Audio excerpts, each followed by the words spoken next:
You're listening to The World at 8 with Lynn Mozart.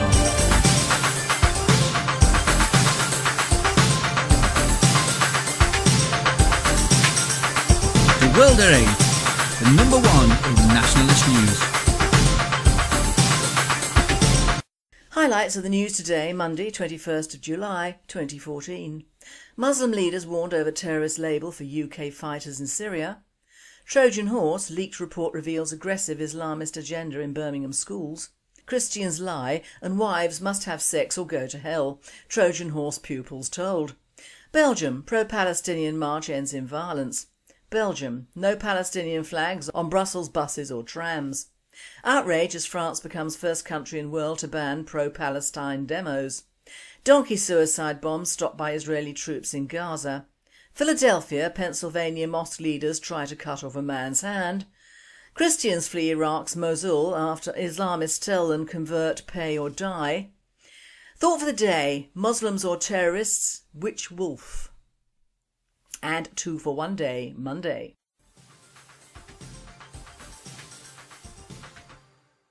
UK news. Muslim leaders warning over terrorist label for UK fighters in Syria. Muslim leaders in the UK have told Sky News the government's legal stance on Britain's fighting abroad could increase the terror risk to the UK. They have warned against laws that automatically brand British fighters in Syria as terrorists. Abdullah El Andalusi, a senior researcher at the Muslim Debate Initiative, said it's hypocritical of the UK government to expect Muslims not to go if they feel they want to fight in a just war. Bertrand Russell, George Orwell, they went to the Spanish Civil War, people were going to fight Gaddafi in Libya and all that was fine. He added, obviously there are some terrorist groups in Syria and Iraq, but if we start punishing everybody it only adds a grievance which actually increases the risk to the UK. In the late 1930s, British nationals fought against a fascist rebellion in Spain and under today's laws they'd probably be classed as terrorists. The 2006 Terrorism Act stipulates that weapons, training and fighting in rebel groups against the foreign state can be treated as if acts of terror in the UK. Maulana Mohammed Madni, chairman of the Mosques and Imams National Advisory Board, said just going there they are endangering their lives but they are not necessarily terrorists. World at 8. Nothing short of emotional blackmail going on here. We will have to defy it and carry on labelling these traitors, or we are lost.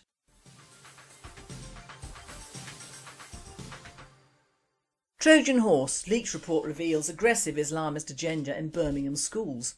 Draft report from Trojan Horse inquiry uncovers evidence of coordinated plan to impose hardline Islamist ethos.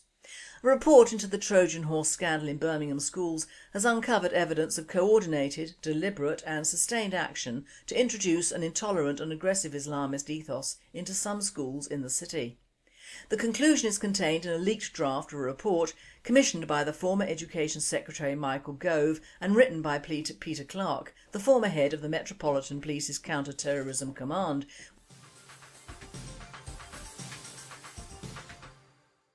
Christians lie and wives must have sex or go to hell, Trojan Horse pupils told. Inquiry commissioned by Birmingham City Council reveals details of religious extremism in 13 schools. Children were taught that all Christians are liars and attempts were made to introduce Sharia law in classrooms as part of an alleged Trojan Horse takeover plot of Birmingham schools, an inquiry has found. The inquiry, commissioned by Birmingham City Council, found evidence of religious extremism in 13 schools as school governors and teachers tried to promote and enforce radical Islamic values. Schools put up posters warning children that if they didn't pray they would go to hell. Christmas was cancelled and the girls were taught that women who refused to have sex with their husbands would be punished by angels from dusk to dawn. World at 8. Well, what do you expect from a united Islamist front within our education system? Flowers and chockies?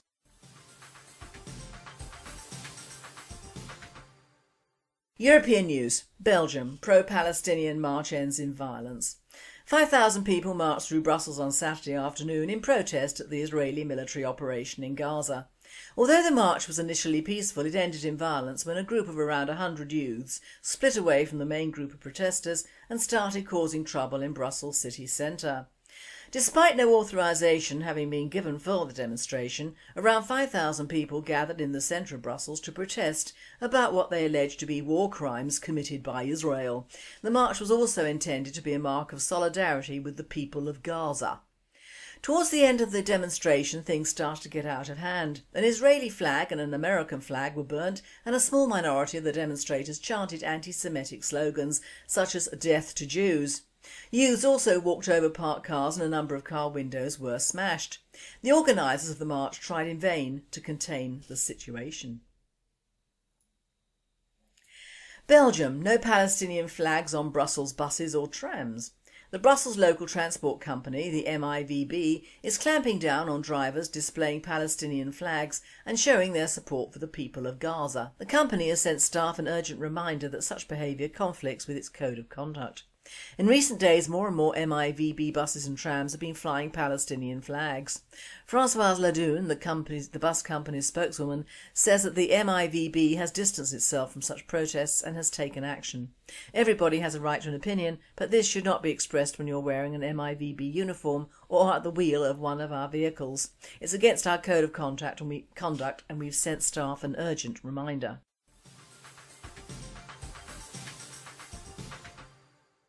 Outrage as France becomes first country in the world to ban pro-Palestine demos. France's socialist government provoked outrage Friday by becoming the first in the world to ban protests against Israeli action in Palestine.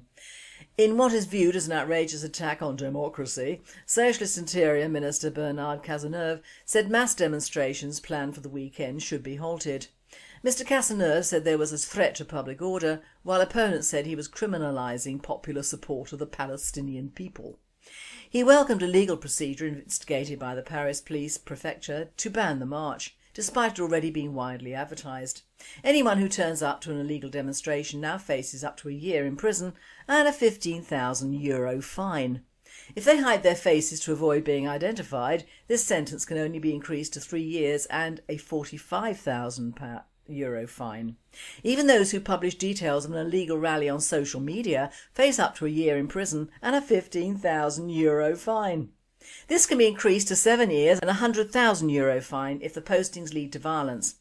Mr Cazeneuve also advised other prefects across France to examine planned marches on a case-by-case basis and to ban if appropriate. But Michel Sabone of the Jewish Union for Peace said, by outlawing free speech by pro-Palestinian demonstrators, France puts itself in a unique position in the world and Europe. And Youssef Bassouma of the Party of the Indigenous of the Public, PIR, said France is criminalising any show of solidarity with the Palestinian people. World at 8, quite right, Europe shall still stand by the Christian element. We are not yet an Islamic state. Let the Palestinians be looked after by Hamas.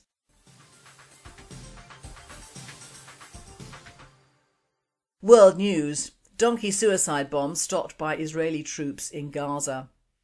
Troops say they were forced to open fire on the animal as it approached their position in the southern city of Rafah near the Egyptian border. Hamas militants sent a donkey laden with explosives on a suicide mission in one of the most unconventional tactics yet seen in the fighting in Gaza, the Israeli army has said.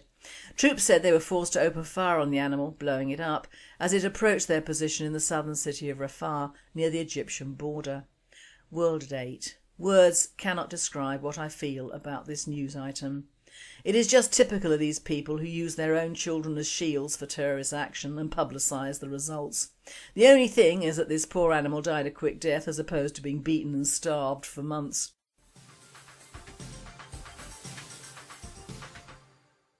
Philadelphia, Pennsylvania mosque leaders try to cut off man's hand. 2 men described as leaders of a Philadelphia mosque were accused of trying to cut off the hand of a suspected thief whose wrist was sliced so deeply it required hospital treatment, police said on Friday. The 46-year-old victim said 2 officials in the mosque accused him of stealing jars of money from the house of worship after morning prayers on Monday. The officials, described in police reports as the mosque's Imam and Amir, dragged the victim to the rear of the mosque and attempted to chop off his hand with a machete, according to a police statement. He sustained a severe laceration to his right wrist and was transported to a nearby hospital by medics.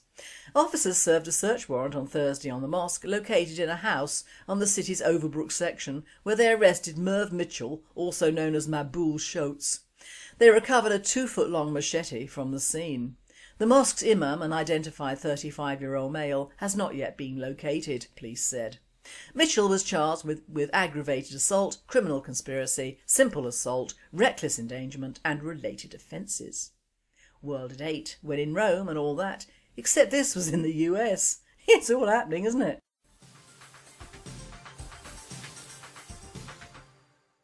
Christians flee Iraq's Mosul after Islamists tell them to convert, pay or die.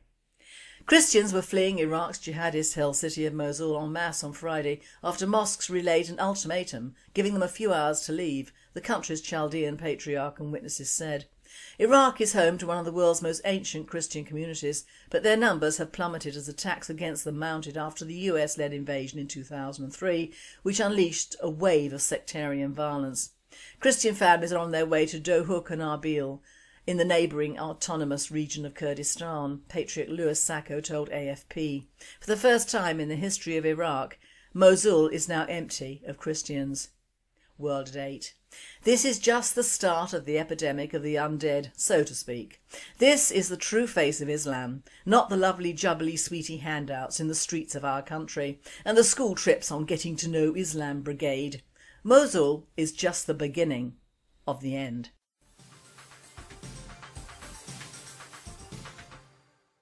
Thought for the day: Muslims or terrorists? Which wolf? Which cover do we fall for? The peaceful, law-abiding Muslims or the homegrown radicalised terrorist? Which sheep's clothing fools us Europeans? Of course it doesn't really matter, as there are no moves ahead with any elected political party, apart from the BNP, to actually seek to reduce the sheer numbers of immigrants of this faith, especially pouring into this country every day. Don't be fooled by the fact that many of these migrants hail from Africa, as Islam is spreading radically over there as well, but of course doesn't deter them from coming into the UK through Europe to benefit Britain. We are already feeling the effects within the education system, and a large amount of state schools have amended their curriculums to accommodate the faith of Islam, so as not to make their children feel unwanted. Well, I can now go on record as saying, as far as my personal opinion is, they are all unwanted and unneeded. Why should a European island want or need a completely foreign religion and way of life when the old one was sufficient? In my book, if it isn't broken, don't mend it or change it. It is this built-in obsolescence attitude that is ruining and defacing our country, and the pity of it is that it is mainly Islam that is the unpunished culprit. Why? It is the old English love of the underdog, only in the past the underdogs were our own tribes. Not so now. We are catering for, paying for, putting up with or ignoring massive numbers of strangers in our towns and cities and villages who don't care about England or the English. We have and still are importing vast numbers of bodies who will reproduce and suck up our lifeblood and land and feel no pain doing it. In fact, we Brits are repeatedly told not to upset community relations in mixed areas or areas which are diverse, to say the least. This is when, in their countries, 9/11 is celebrated by millions who wear t-shirts with the burning towers on them, which they have been produced by their thousands for these supposedly starving people to buy. In fact, I'm surprised that the UK governments haven't funded such a lucrative business themselves. In fact, they probably do. In Barnham in West Sussex, a lovely part of the world, there is a move ahead to build on a vast acreage of arable land hundreds of houses for whom? You and I know the true answer: the migrant families. So far Barnham is relatively untouched, and the media lobbies UKIP are the most unpopular party around, as they, as usual, have voiced no objections to this loss of a large amount of farmland which could and should be used to feed our own, not as building land for mainly foreign migrants. This is just a small news item on a relatively untouched subject, that of our farmers selling off arable land because, thanks to the EU, it is no longer worth holding on to. And that is a core ideal of England in the past, that our farmers looked after us with their land passed from generation to generation. But this is not in the plan, and as I have said many times before, being a bit of a bore, this plan is working, and it is working with the help of millions of Muslims pouring into this country unchecked and unmonitored.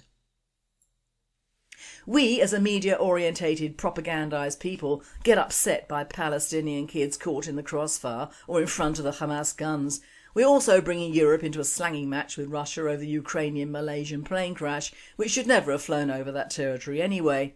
And I'm sure that Cameron will appreciate the universally cold UK if Russia decides to fight back with a distinct lack of warmth this winter.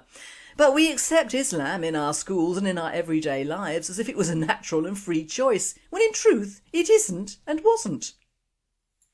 We cringe when we read or hear about paedophiles and rapists from years ago as if it is a white race thing, whilst turning a blind eye to the years that our own children have been raped and groomed for prostitution near these self-same Muslim communities that we are supposed to support. We ignore the lack of media attention to the way in which everyday life our people are being pushed to the limit and have no recourse other than nationalism to turn to, whilst at the same time nationalism is hailed as the bad boy of the political arena. It was several days ago that somebody told me the BNP should be modernised, and by that 2 steps should be taken. Firstly, don't bother to stop immigration totally until we're too full, and secondly, there are apparently lots of nationalists who don't want to stop sending foreign aid to foreign countries completely. Now, whilst laughing my boots off and wondering whether I was in the wrong political party, I realise that this attitude is the result of media and public bullying, trying to turn the BNP into a quasi-UKIP party that apparently appeals to more people. Yup, it might, but one day these people will realise that there are no half measures in dealing with either immigration, foreign aid or Muslims. If we had never had massive immigration into this country on the enormous scale it is, no one would be happier than I or a vast majority of the British people, if they're totally honest. The problems are mounting around us now are the direct result of soft-touch Britain and a weak church and an even weaker succession of lovey Marxist prats calling themselves a body of government. What has been allowed to happen in the UK and Europe is no longer just a slight overfill of needy and desperate peoples. It is a deliberate takeover of the Western way of life to be reformed like rancid meat into what the plan wanted. An Islamic mixed race of puppets, morally and financially bankrupt and served on a plate, half alive without a whimper. Do you want this to happen? Think very carefully. Not on which party to follow, but which actions can be brought to bear to make sure, firstly, that the correct information is passed to the public, and secondly, that the people should and must act within the letters of the law to prevent this outbreeding happening, before it's too late.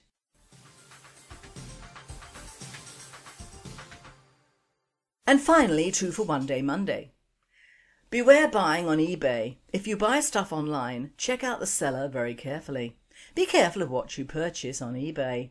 A friend just spent £100 on a penis enlarger. Bastards sent him a magnifying glass. Instructions said, do not use in the sunlight. And I'm gonna be a bear. In this life I'm a woman. In my next life I'd like to come back as a bear. When you're a bear you get to hibernate. You do nothing but sleep for 6 months. I could deal with that. Before you hibernate you're supposed to eat yourself stupid. I could deal with that too. When you're a girl bear you birth your children who are the size of walnuts while you're sleeping and wake to partially grown cute cuddly cubs. I could definitely deal with that. If you're a mama bear everyone knows you mean business. You swat anyone who bothers your cubs. If your cubs get out of line you swat them too. I could deal with that. If you're a bear your mate expects you to wake up growling, expects that you will have hairy legs and excess body fat. Yup, gonna be a bear. You've been listening to The World at 8. I am Lynn Mozart and I wish you all a very good night.